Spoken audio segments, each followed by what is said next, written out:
എല്ലാവരും രാവിലെ തന്നെ അടുക്കളയിൽ തിരക്കിലായിരിക്കും. എന്നാൽ പിന്നെ നമ്മൾ ഈ തിരക്കിനിടയിൽ കുറച്ച് വിശേഷങ്ങൾ പറഞ്ഞാലോ? നമ്മൾ എന്താ പറയുക, ജീവിക്കുന്നത് നമുക്ക് വേണ്ടിയിട്ടാണോ അതോ മറ്റുള്ളവർക്ക് വേണ്ടിയിട്ടാണോ എന്ന് നിങ്ങൾ എപ്പോഴെങ്കിലും ചിന്തിച്ചിട്ടുണ്ടോ? ചിന്തകൾ കുറച്ച് കൂടുതലുള്ള ഒരാളാണ് ഞാൻ. അപ്പോൾ വെറുതെ ചിന്തിക്കാതെ നല്ല കാര്യങ്ങൾ മാത്രം ചിന്തിക്കാൻ വേണ്ടിയിട്ട് ഓർക്കുക.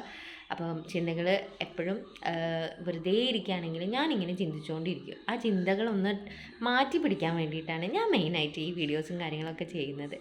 അപ്പോൾ എന്നെപ്പോലെ ചിന്തിച്ചിരിക്കുന്നവരുണ്ടെങ്കിൽ നമ്മൾ എപ്പോഴും ഇങ്ങനെ ചിന്തിച്ചിരിക്കാതെ നമുക്ക് വേണ്ടി നമുക്ക് എന്തൊക്കെ ചെയ്യാൻ പറ്റുമോ അതൊക്കെ മാക്സിമം ചെയ്യുക. മറ്റുള്ളവരെ ഉപദ്രവിക്കാൻ വേണ്ടിയിട്ട് മാത്രം അത് ചെയ്യാൻ വേണ്ടിയിട്ട് ഓർക്കുക.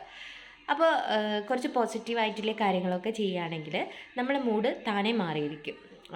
ഒരുപാട് നമ്മൾ അനുഭവിക്കുന്നുണ്ടാവും ജീവിതത്തിൽ. പല കാര്യങ്ങളും പല പ്രശ്നങ്ങളും എല്ലാവർക്കും ഉണ്ടാവും. ജോലി സംബന്ധമായിട്ടുണ്ടാവും, ചിലപ്പം ഫാമിലി ഇഷ്യൂസ് ഉണ്ടാവും. അങ്ങനെ പല പ്രശ്നങ്ങളുണ്ടെങ്കിലും നമ്മളെ ഹാപ്പി ആയിരിക്കാൻ വേണ്ടിയിട്ട് മാക്സിമം ശ്രമിക്കുക. ഹാപ്പി എപ്പോഴും എല്ലാവർക്കും വരണം എന്നില്ല, അത് അനുഭവിച്ചവർക്കേ അറിയുള്ളൂ.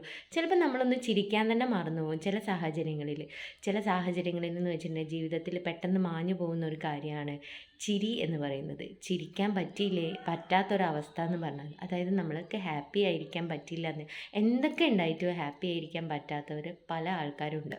അങ്ങനെ അനുഭവിച്ചവർക്കേ അതിൻ്റെ വിഷമം മനസ്സിലാവുള്ളൂ. അപ്പം അങ്ങനെ ചിന്തിക്കുന്നുണ്ടെങ്കിൽ, ഓവർ തിങ്കിങ് നിങ്ങൾ ചെയ്യുന്നുണ്ടെങ്കിൽ അത് മാക്സിമം ആ ഒരു സമയത്ത് ജസ്റ്റ് നമ്മളൊന്ന് ഇറങ്ങിപ്പോവുക, മുറ്റത്തേക്കെങ്കിലും ഒന്ന് ഇറങ്ങാൻ വേണ്ടിയിട്ട് ശ്രമിക്കുക. അത് മാത്രമേ അതിനുള്ളൊരു വഴിയുള്ളൂ. മാക്സിമം നമ്മൾ ഹാപ്പി ആയിരിക്കാൻ വേണ്ടിയിട്ട്. ഹാപ്പി പെട്ടെന്ന് എല്ലാവരും പറയുന്ന മാതിരി നിനക്കെന്താ ഹാപ്പി ആയിരുന്നൂടെ എന്ന് ചോദിച്ചാൽ പക്ഷെ അത് നടക്കുന്ന കാര്യമല്ല. ഹാപ്പി എന്ന് പറയുന്നത് നമുക്ക് ഉള്ളിൽ നിന്ന് വരേണ്ട ഒരു കാര്യമാണ്. അത് ഉണ്ടാവണമെങ്കിൽ കുറച്ചൊരു ബുദ്ധിമുട്ട് തന്നെയാണ്. അപ്പോൾ എല്ലാവരും നമ്മൾ ചിന്തിച്ചിരിക്കുകയാണെങ്കിൽ മാക്സിമം ആ ചിന്ത അവോയ്ഡ് ചെയ്തിട്ട് ജസ്റ്റ് ഒന്ന് പുറത്തേക്ക് പോവുക, മുറ്റത്തേക്ക് ഇറങ്ങുക. മുറ്റത്തേക്കെങ്കിലും ഇറങ്ങിയില്ലെങ്കിൽ നമ്മളെ ചിന്ത കാട് കയറിപ്പോവും. അപ്പോൾ എല്ലാവർക്കും നല്ലൊരു ദിവസം നേർന്നുകൊണ്ട് നമുക്ക് കൂടുതൽ വീഡിയോസുമായിട്ട് വീണ്ടും കാണാം. ഓക്കേ.